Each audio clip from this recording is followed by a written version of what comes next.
Strategies for suspended offshore fish. We're gonna give you 3 techniques. Let's get into it here at the Googan Lab. Suspended offshore fish can be tricky. You know, you look at your graph and you're seeing bass, you think you're seeing bass, you see bait, but it's all suspended. You know, they're not on the bottom, which is a lot easier and usually a good indicator bass are feeding pretty good. They're sitting on the bottom, they got bait around them, you just drag your lures down there, get in front of their face, and there's not much distance between the bottom and them, so it's easy to keep the bait in the target zone. When they're suspended, it's a lot harder to keep your bait in the target zone, and it's harder to get those fish to bite. You have a limited amount of time that your lure is going to be in the strike zone, and usually you'll find suspended fish on maybe an overcast day. They'll come up off the bottom. It really just depends on the conditions of the lake and the time of year, but it is a situation that we all run into eventually when we're out there on the water.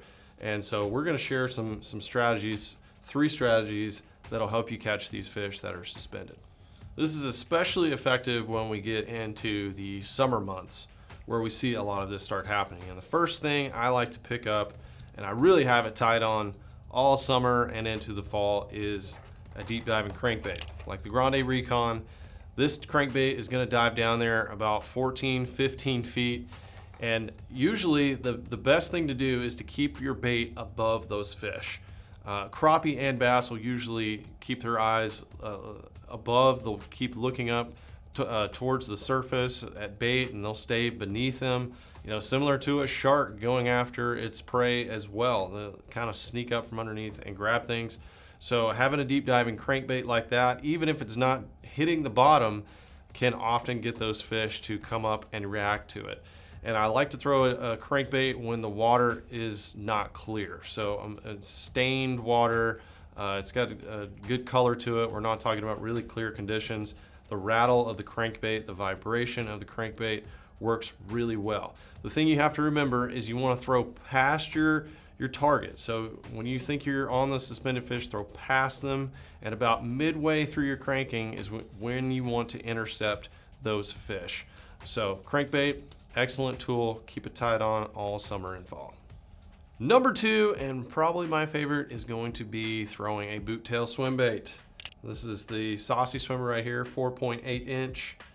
This is my favorite size to throw when fishing for offshore suspended fish, and I like to throw it with a jig head.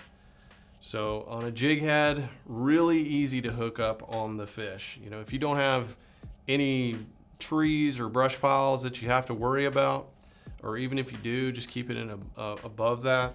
This makes it a lot easier to hook up on the fish. I just like to thread it through, and that hook point just comes right out of the top there. And all you gotta do is just reel that above the fish. Same thing with the crankbait, just reel it above the fish. And when that fish latches on, you just keep reeling, and then that tension pulls into the fish. You got an exposed hook right there, and you just reel them on in. It's a really easy bait to throw. I like to throw it with stained water conditions. So even clear water, but this is a little better option when you don't have as dirty of water as you would throwing a crankbait. So the third option is going to be just a shad style bait, more finesse style, slower presentation, and that's throwing the dart. So we make the dart up to a 6 inch, and it is a very good bait for gliding through schools of fish. If you're seeing bass that they're just stuck there and you don't have a lot of wind and you can count down your bait to get to them, this is an excellent way to do it. And I like to throw it on just a weighted large gap hook like this. So just rig that on your hook, whether you got a screw lock or whatever it is, and just expose it at the top. And you're gonna throw that out past the fish, and you're gonna work it, let it sink down to where you think the fish are, and just work that rod tip, twitches, and that bait is going to glide side to side. And this is gonna be an excellent presentation looking like a dying shad. So you don't want too heavy of a weight on there. This is designed for clear water. You got bass that can see the bait coming from a ways away. Again, they're gonna be looking up. So you're gonna look for your line to twitch and then reel in your slack and set the hook on those fish. This is a trickier bite to feel than on the crankbait and on the swim bait.